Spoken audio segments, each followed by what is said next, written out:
Hello and welcome. Oh, I just got cashew on my microphone. Hold on a second. Hello and welcome. It's This Is Going Well, I Think, with David Cooper, and I'm David Cooper. It's This Is Going Well, I Think, the only show that starts with eating nuts and then talks about favorite nuts but isn't actually about nuts. At least it's the only show that I can think of. My favorite nut, at least for snacking, cashews, which I was just eating. All right, today we have science expert, evolutionary biologist Dan Riskin on to talk about CRISPR, gene editing stuff. It's going to be interesting, but probably I'll just derail him as usual and we'll talk about stupid stuff. He's one of my favorite people to talk to, so let's bring him here. Henceforth. I actually don't know what that word means.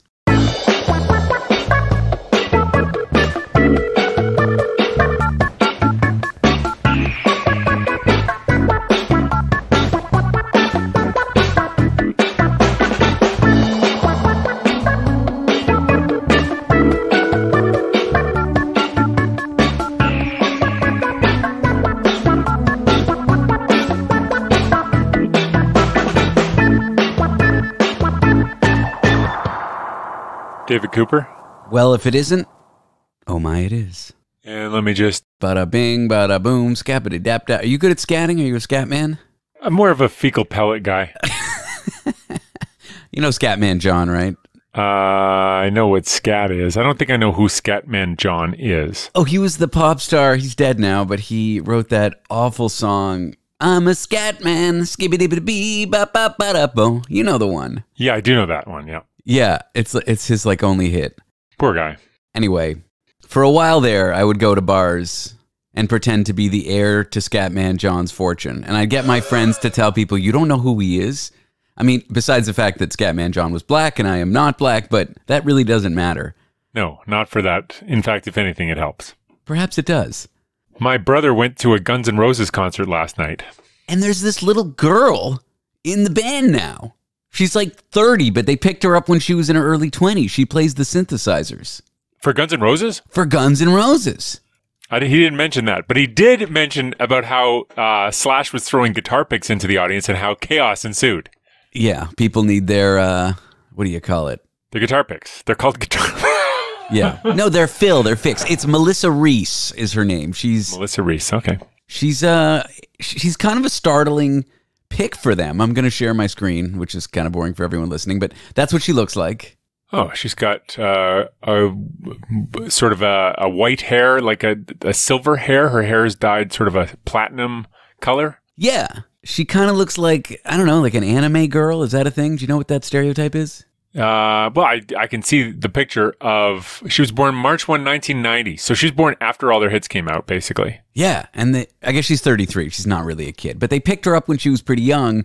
And I don't know, I saw a video of them. I'm like, who is this young girl playing the synthesizer with these crusty old rock and roll dudes? And I'm like, that's awesome. Yeah, it is. But don't you think it's just a PR move to make people forget that they're misogynist pigs?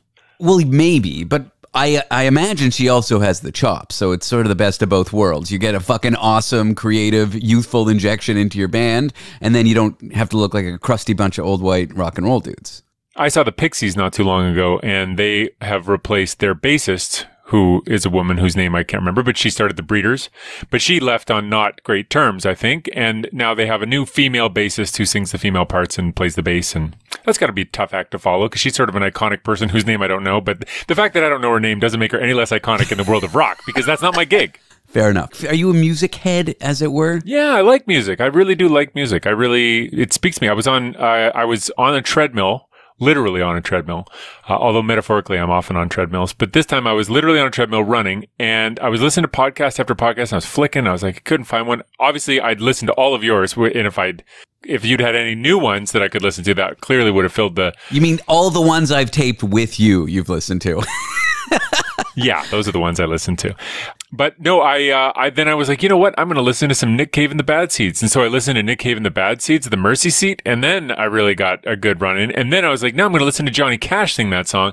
And then I was like, oh, Johnny Cash is so good. Like, what Johnny Cash does is he makes it sound so easy. I have a deep voice and I just play the guitar a little bit and sing the song. And you're like, there's nothing to this guy. But then you hear him sing The Mercy Seat or that Nine Inch Nails song Hurt, and you're like, oh, he can just do music better than anybody. And you're like, oh, Johnny Cash is amazing. Well, I don't even understand why he's amazing. I couldn't put it in words, but he really is. I hate to quote Malcolm Gladwell to a scientist because I know it's pop psychology. I know it's only half-truths or over-exaggerated, but it's fun stuff. The book Outliers, this notion of you got to do 10,000 hours of something to be an expert. Mm-hmm. I think for Johnny Cash, it actually is that effortless, and it is that sloppy, and it is that easy, but he's just got so many hours of playing and performing behind him. He can just show up to a Nine Inch Nails taping and just, spit it out like it looks easy, and it doesn't even look like he's trying. And in some sense, he's not, but he's got tens of thousands of hours of trying behind him to get him to that place. So I don't think he toils over every note, Sure, he doesn't. And yeah, I mean, he's amazingly talented. But the question of whether it was 10,000 hours or whether it was something in his genetic makeup and whether he sounded like that after 8,000 hours and whether anybody else could ever sound like that after 100,000 hours, that's a whole different thing, right? Like the 10,000 hours is a nice just so story, but I don't... you know what? The purpose of... I have no disrespect for Malcolm Gladwell at all. I think what he does is great. But I can disagree with the science behind his stuff, but he's not really necessarily trying to be right. I think he's more trying to push the conversation forward. And so being wrong, but moving the conversation to a new place has a value. And so whether he's right or wrong, the 10,000 hours thing, people still talk about it. And I'm glad he brought it up. Yeah, he's not trying to be right. He's trying to be a writer. Oh, I did not see that W coming. That hit me out of nowhere. I was in San Francisco in line for a fancy sourdough bread bakery kind of thing where the white people line up around the block. Fine. And I found... Well, hang on. You flew from New York to San Francisco to get a loaf of bread? No, I was living in San Francisco. Oh, okay. Okay. Yeah. I finally got in. There's a big shared table, and I'm sitting there having my quiche, and I'm next to this guy with strikingly weird hair who looks, well, now I know, exactly like Malcolm Gladwell, because he's got a real look to him. Yeah, he does. And someone else sitting at the table was like, "Excuse me, are you Malcolm Gladwell?" And he goes, "Yes." And he's like, "Wow, I'm such a fan." And then I thought, oh, don't I look like an idiot? I don't recognize the literary guy in the table. Right. 3 days later, I'm in line at a coffee shop nearby. And who's in line with me? Malcolm Gladwell. And I said, "Excuse me, are you Malcolm Gladwell?" He's like, you already knew the answer. Yeah. And he's like, "Yeah, I am." I'm like, "I'm such a fan." And all the other yuppies in line looked at me like I was a smart person. And then I said, "My name's David." And I stuck out my hand to shake his hand. And he looked at me and went, "Huh." And then he turned back and started having a conversation with his friend. Really? Yeah. "My name's David." Huh. That was how that went. That's not very nice. You know, I once heard Malcolm Gladwell interview Jack White from the White Stripes. Mm-hmm. And that's my segue to the time I was in the Nashville airport. And I went to the Tex-Mex restaurant in the Nashville airport. And I was looking at my phone the whole time. And I ate my food. And then I left and I got on a plane. And then when I got on the plane, the guy sitting in the row in front of me was sending a text message from his phone. And so, of course, I have to read his text message because it's a perfect snooping environment. You look between the seats, and his text message says, "Jack White was just in the Tex-Mex restaurant at the airport while I was waiting for this flight." And I was like, no! I was probably in the restaurant with Jack White and I missed it because I was looking at my phone, which is actually, I deserve that because I look at my phone way too much. And so anyway, I'm pretty sure I was at the same table as him and just didn't realize it. What would you have said, though? Nothing. I have a whole thing about not saying things. I'm very shy when it comes to celebrities, especially if I respect them. It's very hard for me. I feel like I have nothing to contribute. So I'm always like, oh, I'll give you your space. Like I was backstage at Craig Ferguson. I was backstage with Weird Al, and Weird Al's like, "Hey, how did that hit go?" And he's like, he just finished his appearance. Like, was it funny? He was like kind of insecure about it. And he was asking people and he wanted reassurance. And I was like, like I was so intimidated by Weird Al Yankovic. Oh man. I mean, the guy's a legend. He is a legend. The guy has been relevant for like 700 years. They have found hieroglyphs talking about parodies that he did of one of the pharaohs. I mean, how has someone had that much staying power, that much relevance, that ability to parody pop culture for so many years? Well, and he's a good musician, and he is funny. Like watching him, because when I did the Craig Ferguson show, it would always be improv-y, and so to watch him and how he did the improv with Craig Ferguson, they had like a back and forth thing where he says, I'm glad you finally had me on the show. And then Craig says, wait, I've tried to have you on the show many times. And then they both like turn to this manager guy who's across from them. And they both start like staring at him and like giving him the evil eye and going, you. And then that just became this recurring theme that they kept doing throughout the bit. And it was just to hear them just like find that and then ride it. And I mean, Craig Ferguson's a genius with that stuff, obviously, but he was no slouch himself, Weird Al. And so I would have told him that backstage, like, no, that thing where you looked at the guy was really funny, but no, I just kept quiet. Did you ever get to interact with Craig Ferguson's skeleton friend? Yeah, Josh Robert Thompson is also very talented. I did talk to him a little bit backstage, and if you look him up online and you find some of his stuff, actually, I just watched one today, an impression of Arnold Schwarzenegger if he auditioned as Darth Vader for Star Wars. And so he does like the back and forth between Arnold and George Lucas. That's another impression that he does perfectly. He has this impression of Morgan Freeman that is absolutely bang on. And to see a scrawny white guy have that voice come out of his face is just hilarious. So anyway, I recommend it if anybody ever wants to go down a YouTube rabbit hole. He's great. What were your interactions with Robot Skeleton? Well, he would every once in a while like say something. I don't remember anything that he said when I was actually out there, but I would talk to him, the actor backstage, the guy that controlled it. So he had this remote control, like it was almost like a remote control airplane remote control, and that worked the robot. And he was backstage holding this remote control with a microphone, just ready to go at all times. And one of the guys from MythBusters made the remote control. Nakamura, I think is his name. I got to look it up. But anyway, so the whole thing's got a backstory, and it's really interesting about how he just sort of got pulled in to work this robot. And it was supposed to be a shtick where Craig Ferguson, he wanted the anti-co-host. He wanted like the worst possible person on the couch that was like a lampoon on how that works. But this guy was just so talented and made the funniest jokes all the time that he actually became the best guy on the couch in the history of late night television, because he would stay out of the way and you could have an interview. But then whenever there was like a need for a funny punchline, he'd just pop up and say it. And it was so good. Yeah, I don't know how I feel about Andy Richter on Conan. He's just kind of a jovial, yes man. Yeah. Yeah, I mean, you got to sort of be out of the way, right? I mean, you've got to allow yourself to disappear so that Conan can have like a one-on-one with somebody. But I remember it was Chris Hardwick who came out, and I don't know, Chris Hardwick was being interviewed and the skeleton was making fun of him, and they just, but anyway, I'm not going to repeat the jokes because I won't do them justice, and they're even a little politically off. But man, it was funny stuff. You were talking about recurring gags. My favorite one is not actually on Craig Ferguson, although he was my favorite of the late night people. It's Jimmy Kimmel and Paul Rudd. Every time Paul Rudd shows up and he has a film to promote, he plays this clip from this weird 80s E.T. competing film that was terrible with this little alien that falls off a cliff. Right.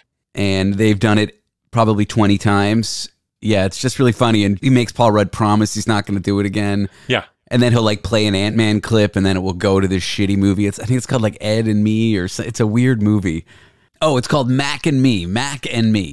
And that's just so funny to me. I don't know how I guess he's an actor, but they obviously know that's what's going to happen beforehand. And yet it would be so hard for me to sell as, oh, I'm actually frustrated with this thing that's surprising me, even though I know it's coming, Yeah, it's like with the Matt Damon thing where it's like we don't have time to have Matt Damon on the show, and then Matt Damon finally snaps. Like he's got a bunch of those where he like has these running gags. And so yeah, Matt Damon's got a few different things out there where he pretends to be a real jerk. Like he really snaps at somebody, and like he's auditioning somebody and they're not doing a good job, and he just rips into them and just cuts them to the bone. And you're reminded that he's actually quite a good actor because he really comes off as a real jerk. And it's possible that he is a real jerk and they're just capturing it. But the much more likely is that he's in on the joke and he's doing just like the exemplary job of what a jerk would say. Just like me. Just like you. Pretty much the same. Oh, Dan. Okay, let's talk a little bit of science.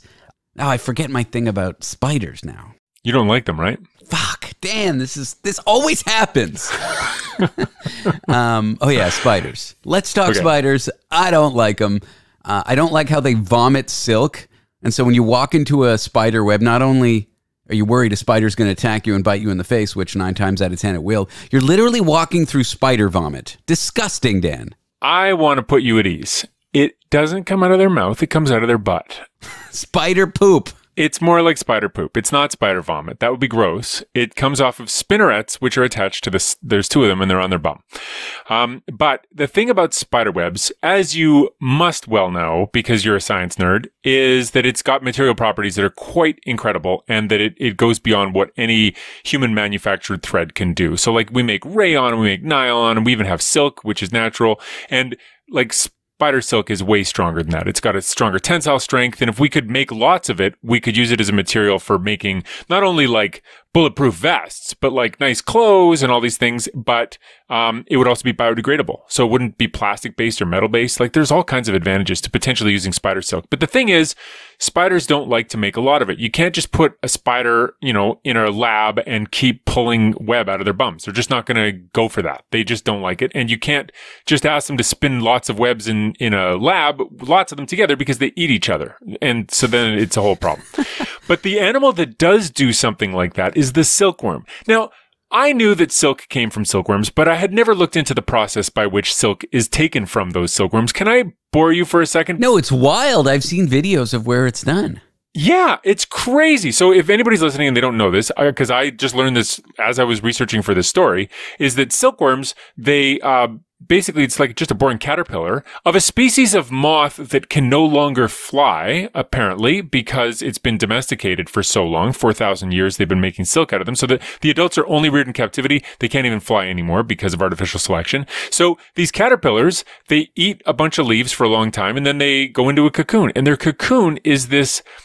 It's basically one big long thread that they wrap around themselves, which is silk. And so what the people who are trying to extract silk from them do is take these cocoons and drop them into boiling water and kill the baby inside, and then the caterpillar, and then they tease out that silk and then spin it onto spools, and that's where you get silk from. And it takes I think the number I saw was something like 10,000 caterpillars to make one silk sari.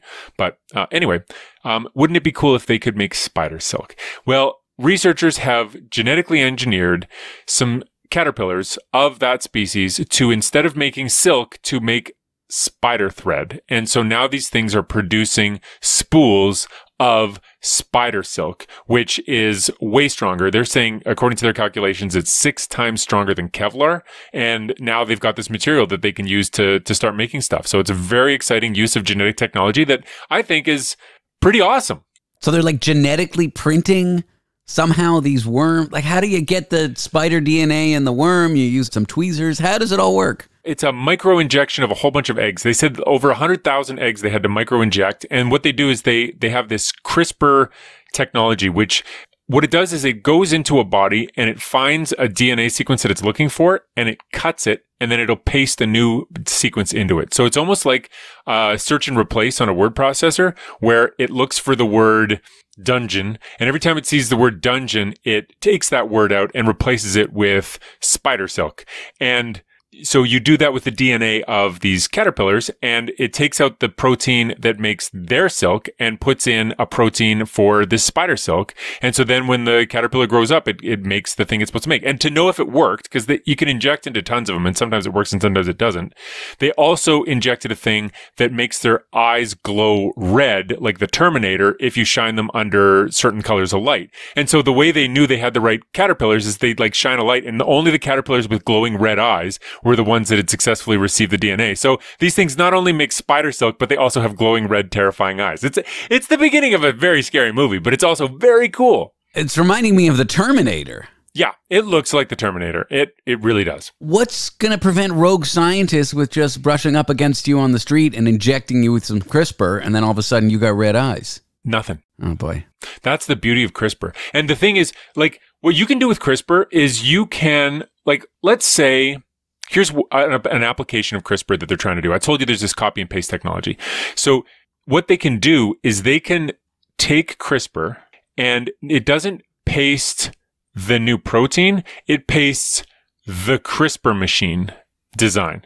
And so what ends up happening is that anybody who gets it, their DNA now makes these CRISPR robots that are cut and paste things. And so if you get injected with this CRISPR stuff, it'll turn all of your DNA into a CRISPR machine, so that any child you have is going to have he's going to have 2 copies of whatever DNA you want. Instead of getting 1 copy from the mom and 1 copy from the dad, whatever it got from you, it's just going to have that. And so they're using this to try to make mosquitoes resilient to malaria, so they can basically put a couple of mosquitoes out into the wild, and then pretty soon every single mosquito in the entire population is converted to having the DNA so that it's malaria resistant. But it means that not only are you injecting the one that you got, but you're turning the whole population into having it. Sort of like a recursive or self-referential thing. Yeah. It's like exponential function kind of stuff. It's like you think about how well COVID spread, where just a couple people had it. But this would be like you get it and then you spread it. But when you spread it, it doesn't just get somebody sick. It changes their DNA. And that's one of the things you can do with CRISPR. It's called a gene drive.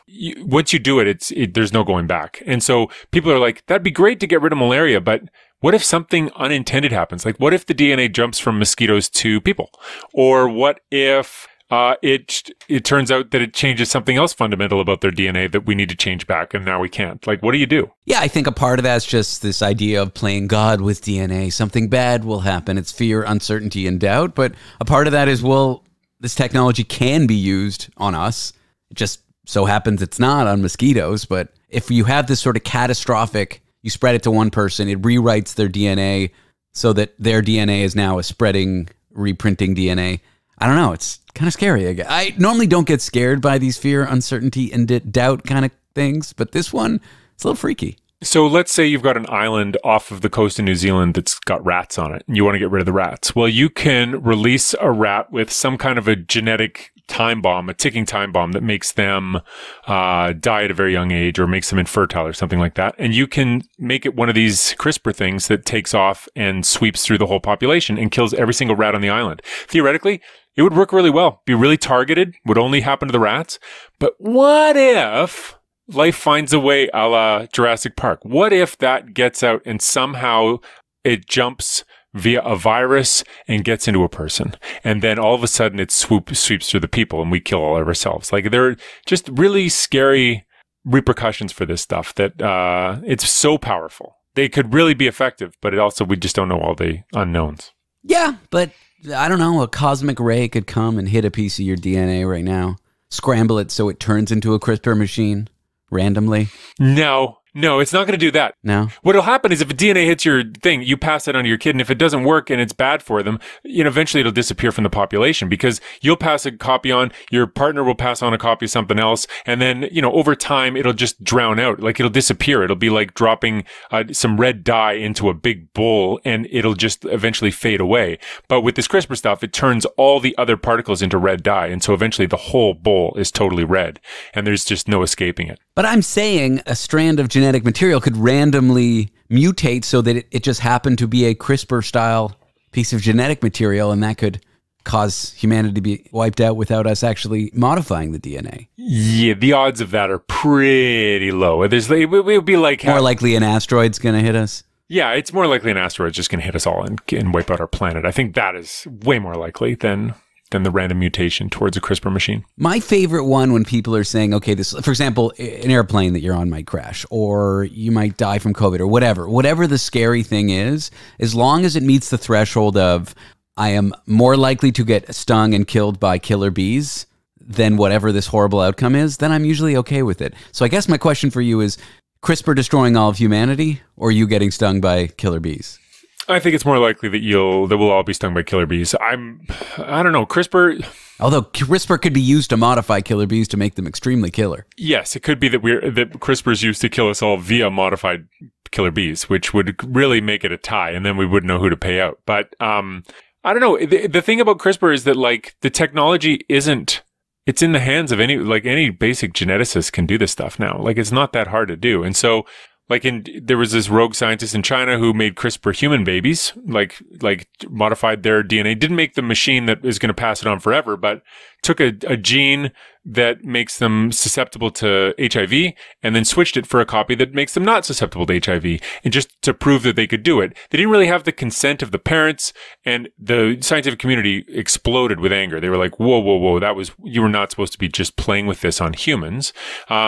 And so he went to jail in China and all this stuff. I think he gets out pretty soon. But that's a whole big part of the story of the history of this stuff, is that you can just one actor can just say, you know what, I think I'm going to do this. I would like to get rid of malaria, and I'm going to take this into my own hands, and I'm not going to get anybody's permission, and I'm just going to do it. And then they do it. It's kind of scary. Scary, because I guess the fear up until now was someone with a home lab could refine uranium and create a bomb, but it turns out refining uranium to make nuclear grade whatever is very difficult. Yeah. Just ask Iran, where their centrifuges were infected with a virus and they didn't spin right and they couldn't make bombs for a long time. That's a whole other thing. But now, how easy is it to create a CRISPR thing? It's not that hard. It's not that hard. I could do it at home with a. Well, I don't know that you could do it at home. I don't know what actual steps go into it, but it's a technology that's being used in labs across the world. Like it's the state of the art thing that is used even for modifying silkworms so that they make spider DNA. Okay. Well, what do I need? An Erlenmeyer flask? Yes. Get started with an Erlenmeyer flask. You need an Erlenmeyer flask to do science. And you need to fill it with killer bees. Okay. And then you need to put a stopper in there, but the stopper has to be one that doesn't quite fit so that it falls in at some point. And then you're off to the races. It's just so funny, this guy Erlenmeyer. He's like so vain. All he did was come up with a piece of glassware. And then like this motherfucker Bunsen. Yeah. It's just a candle. It's a gas. This guy Bunsen burner. Oh, for all of eternity, I want my name immortalized on this basic thing anyone could have invented. They deserve each other, Bunsen and Erlenmeyer. Jerks. You know who I hate even more than that? What? John Venn, the inventor of the Venn diagram. What a jerk. What a narcissistic prick. It's two circles, and everybody says the Venn diagram. You don't call it Einsteinian relativity. No, I guess you don't, do you? You don't call it Newtonian calculus. No. There's Newtonian mechanics, but that's a complicated body of physics. Sure. At least make it complicated. You're saying the Venn diagram is too simple a thing. Yeah, like Nobel, I get it. It's an important Peace Prize, whatever, science. That's named after the guy who invented TNT, isn't it? Isn't that the story behind that? Yeah, he was upset that he invented a weapon, so he's like, okay, I'll celebrate peace. And didn't make up for it. Man, I'm thinking of two circles here. Maximum amount of credit, minimum amount of work. In the middle is inventing the Venn diagram. Fuck that guy.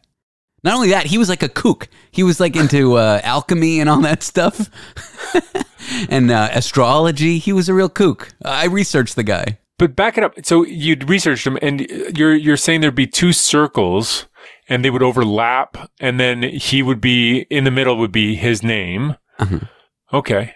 I'm trying to think, like, it'd be easier for me to sort of picture that if there was like a name I could give it just for me, just to get my head around that idea, that concept. Maximum amount of narcissism and getting credit for inventions. Okay, that's one circle. And least amount of work. Those are your two circles. Mm-hmm. And they cross over into a football-shaped middle area that says Venn in it. And that together is a diagram, but we'll just call that two circles in a football. How about just a circle diagram? A circle diagram. Man, I got it in for John Venn. He did nothing. That is the least amount of contribution to humanity. And I guarantee you someone else had come up with the two overlapping circle diagram before this guy. It's not like all of humanity had never thought of, that we invented the circle, we understand the math around the circle, but let's let them overlap. No one had thought of it until then. They figured out the circumference. They figured out pi. The Greeks figured out pi. Or was it the Romans? I think it was the ancient Babylonians, probably. I don't know. Exactly. These guys are coming up with crazy findings. Transcendental numbers. Pi is a very deep concept that we came up with 5,000 years earlier that, describes circles. And no one thought to overlap them? This guy. I hate this guy. I don't know how I got on this. Oh, yeah, Erlenmeyer flask. Erlenmeyer. Now you like Erlenmeyer compared to Venn. At least the Erlenmeyer has a shape to it that humanity had never seen before. A tapering top? Who's thought of that? Nobody. Oh, my God. John Venn. I hate this guy. What year? Well, when did John Venn live? 1834 to 1923. I don't think he was into alchemy, but I think he was into astrology. 1830s were a tough time for astronomy because a lot of people were conflating astronomy and astrology. It was a tough time. Yeah. If you had one circle that was astrology and another circle that was astronomy, those two circles were really overlapping in the 1830s when John Venn was born. But nobody was overlapping circles in the 1830s because Venn had yet to break the paradigm of circles being in separate places. I hate that guy. Bunsen burner, Erlenmeyer. I'm trying to think like scientific or mathematical or statistical things named after people that have no business being named after people. Well, have you ever done a t-test? No, what's that? In statistics, there's something called a t-test. If you have, say you have a bunch of measurements of one population and then another population, you measure the same thing. So like how tall all the people are in Canada and then how tall all the people are in the States. And you look at the averages and you look at if their averages are slightly different, are they significantly different? You do a t-test for that. But it's called student's t-test. And apparently it's called student's t-test because it's named after somebody who didn't want to get fired as the brewmaster at Guinness for working on math problems while he was supposed to be at work. And so he used a pseudonym and he just called himself Student. And he made up the t-test, but he didn't use his real name because he was really the brewmaster at Guinness and he didn't want to get fired. Well, that's admirable. It's named after a thing, but he's not getting the credit for it. Right. He doesn't even have his name on there. That's what you should do. The student's t-test as opposed to the Venn. The mark of a great invention, the mark of a level of discovery that's a gift to humanity to show why you're really doing things is whether you name it after yourself or not. And you're saying if you don't name it after yourself, you've met the mark. And if you do name it after yourself, it by definition sucks. Yeah. I mean, again, we talk about general special relativity being one of the great findings in physics. We don't call it Einsteinian whatever. No. I mean, Hawking has what? It's called Hawking radiation. Yeah. It's like something to do with black holes emitting what gets sucked in the form of radiation. Yeah, but that's stupid. That's the stupidest thing about black holes is the one that he named.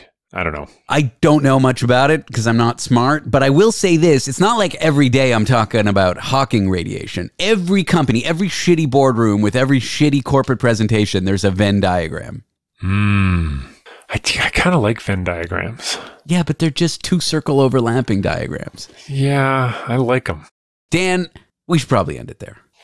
Let's leave it there. Thanks for a great one. Of all the things we've taped together, Dan, this is definitely one of them. Yes, this is easily the most recent.